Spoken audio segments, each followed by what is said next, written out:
열왕기하서 19장 1절에서 7절까지입니다.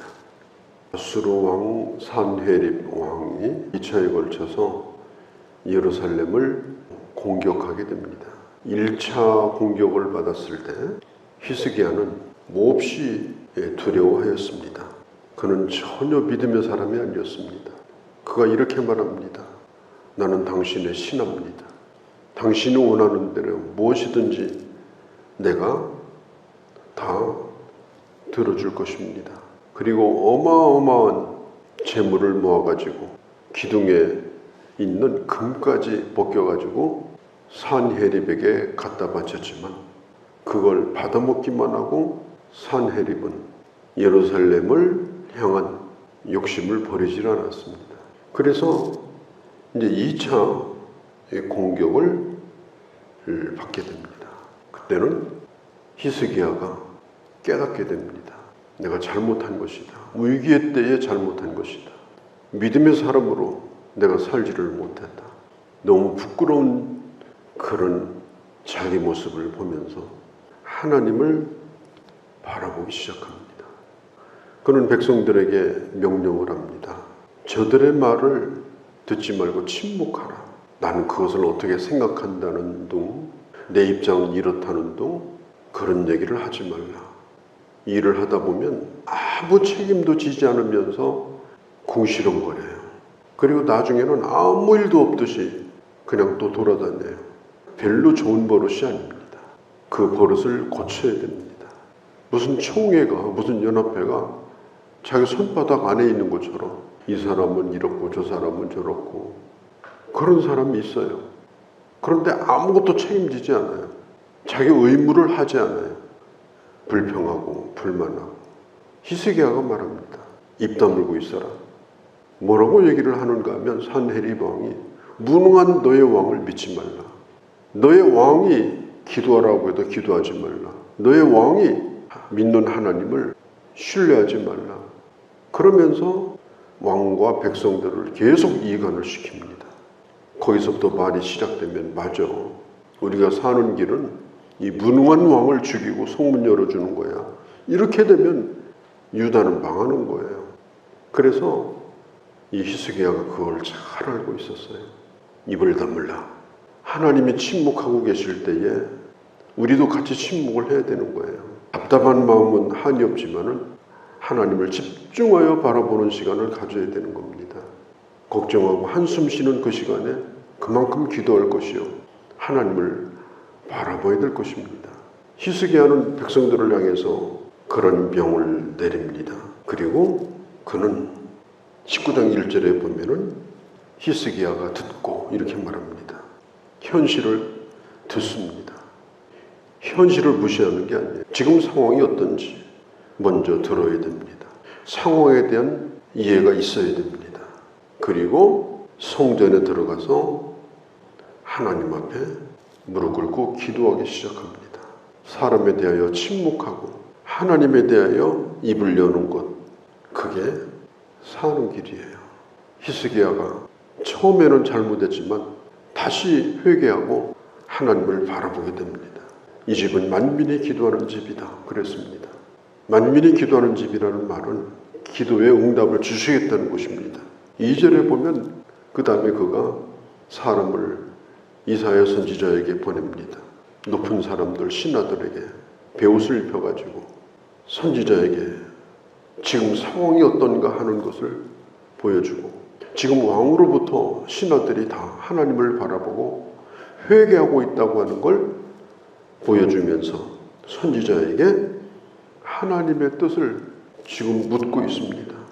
힘들고 어려울 때 중요한 게 뭐냐? 기도하는 것이요. 믿음의 형제에게 기도 부탁을 하는 것입니다. 야고보서 5장 14절에 보면은 이런 말을 합니다. 너희 중에 병든 자가 있느냐? 교회 장로들을 청하여 기도하라. 교회의 어른들을 청해서 기도하라. 함께 기도하는 것이 대단히 중요합니다. 이사야에게 기도 부탁을 하고 있는 거예요. 그리고 하나님의 뜻이 무엇인가를 묻고 있는 것입니다. 4절 끝에 보면 살아남은 우리를 기도하여 주십시오. 4절에 보면 저들이 살아계신 하나님을 비방하고 있습니다. 하나님의 이름을 모욕하고 있습니다. 우리를 위해서 기도해 주십시오. 이렇게 말합니다. 지금 고통스러운데, 이 문제가 지금 심각한데 이 문제를 풀 힘이 우리에게 없습니다. 선지자에게 이렇게 뜻을 전합니다. 해산의 고통이 시작되었지만 그러나 아이를 낳을 힘이 없습니다. 심각한 거 아니겠습니까? 해산의 고통이 시작됐습니다. 그 말은 지금 아이를 낳아야 된다는 겁니다. 그런데 아이를 낳을 힘이 자신에게 없습니다. 누군가에게 도움을 받지 않으면 살 수가 없어요. 죽는 거예요. 고통은 왔는데, 문제는 풀어야 되는데 나에게 그런 힘이 없습니다. 하나님의 도움을 구하는 것입니다. 하나님의 능력을 구하는 것입니다. 이런 답답한 상황이 우리가 살다 보면 얼마나 많습니까? 오늘 내가 겪고 있는 문제가 내 힘으로 안 되는 문제예요. 그런데 그 문제는 풀어야 돼요. 풀지 않으면 그 문제가 나를 삼킬 수밖에 없어요. 하나님이 도우실 수 있도록 선지자인 당신이 좀 우리에게 도움을 달라. 어떻게 보면은 우리가 영혼을 구원하고 한 영혼을 구원해서 양육하고 하나님의 사람으로 세우는 건 굉장히 힘든 겁니다. 이런 거 신경 안 쓰고 예수 믿는 건 정말 편하게 예수 믿는 거예요. 내가 전도할 의사도 없고 전도한 사람도 없고 누군가를 양육하느라고 속 썩을 일도 없고 세상 편하게 예수 믿는 거예요. 영혼의 출생을 해야 되는데, 영혼을 낳아야 되는데 내 맘대로 되질 않는 거예요. 그래서 해산의 수고를 하는 이 고통, 사도 바울이 말한 것처럼 내가 다시 한번 당신들을 위해서 해산의 수고를 해야 되겠다.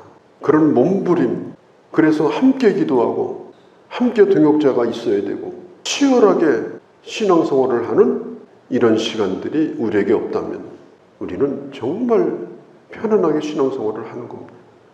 우리는 해산을 해야 됩니다. 그러나 해산을 하면 영혼을 얻는 겁니다. 이건 너무 절박한 문제입니다.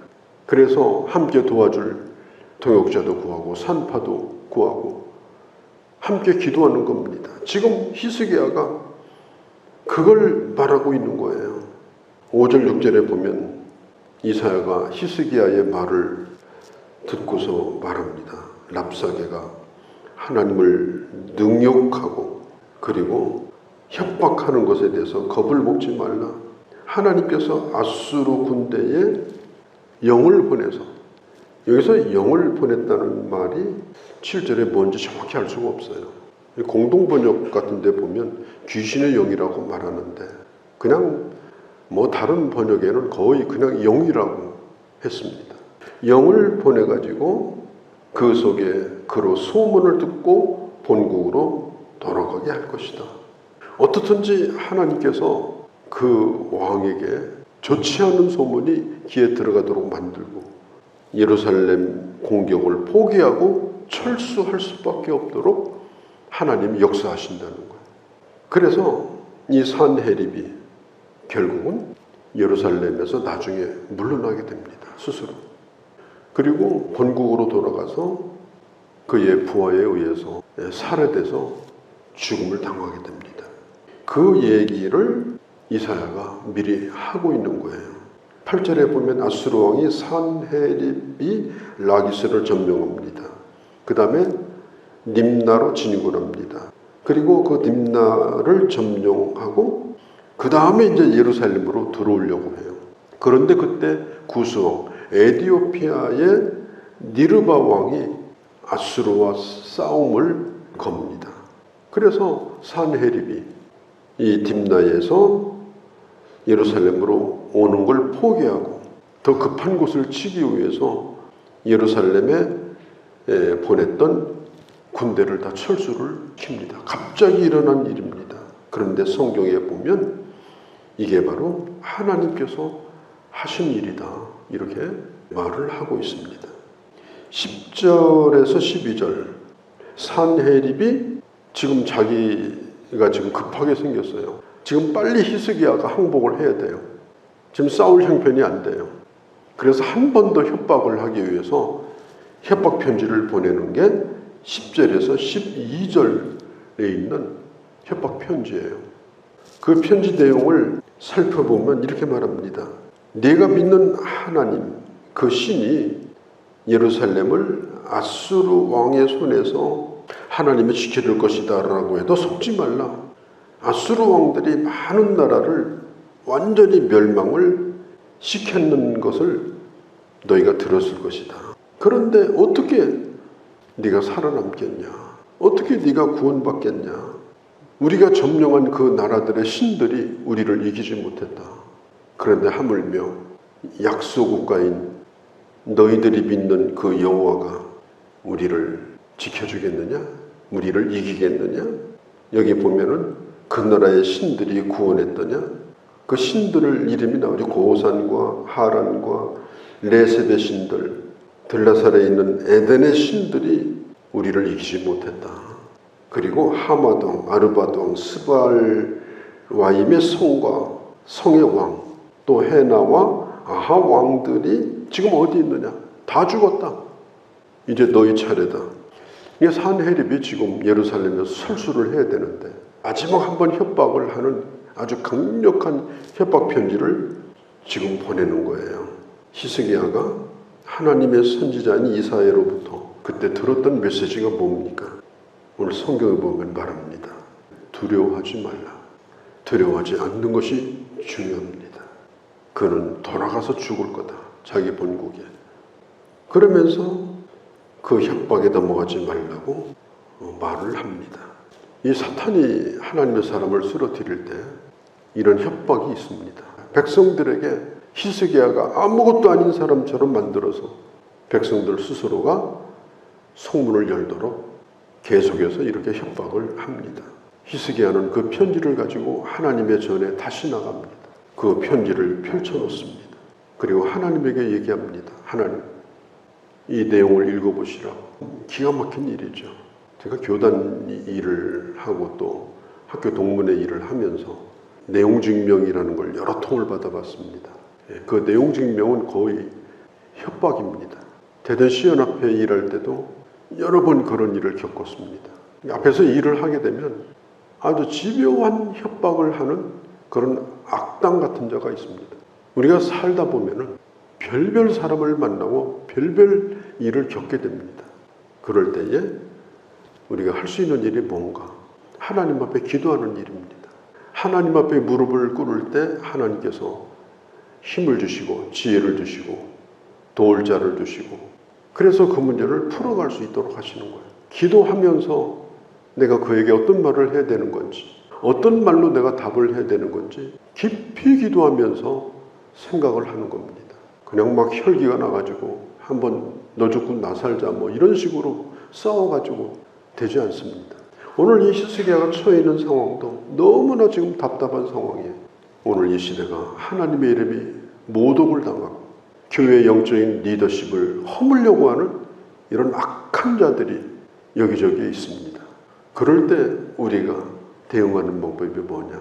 오늘 히스기야와 같이 하나님의 사람으로서 하나님 앞에 기도하고 하나님께서 그 문제를 풀어주신다 라고 하는 것을 오늘 성경에서 보게 되어지는 것입니다. 거룩하신 우리 아버지, 주의 이름이 모독을 당하고 있는 이런 어려운 시대를 겪고 있습니다. 심지어 하나님을 믿는다고 하는 사람의 입에서도 이런 말들이 어렵지 않게 터져나오는 현실을 보고 있습니다. 어떤 일이 있어도 우리가 악한 영에 사로잡혀서 하나님의 나라를 허무는 어리석은 일을 행하는 자들이 되지 않게 하시고 침묵하며 살아계신 하나님을 바라보며 그 어떤 것도 감당하며 하나님의 역사를 체험할 수 있는 그런 우리의 개인의 삶이 되게 하시고 하나님의 일이 되게 하여 주시옵소서. 오늘도 주께 의탁합니다. 주 예수님의 이름으로 기도하옵나이다. 아멘.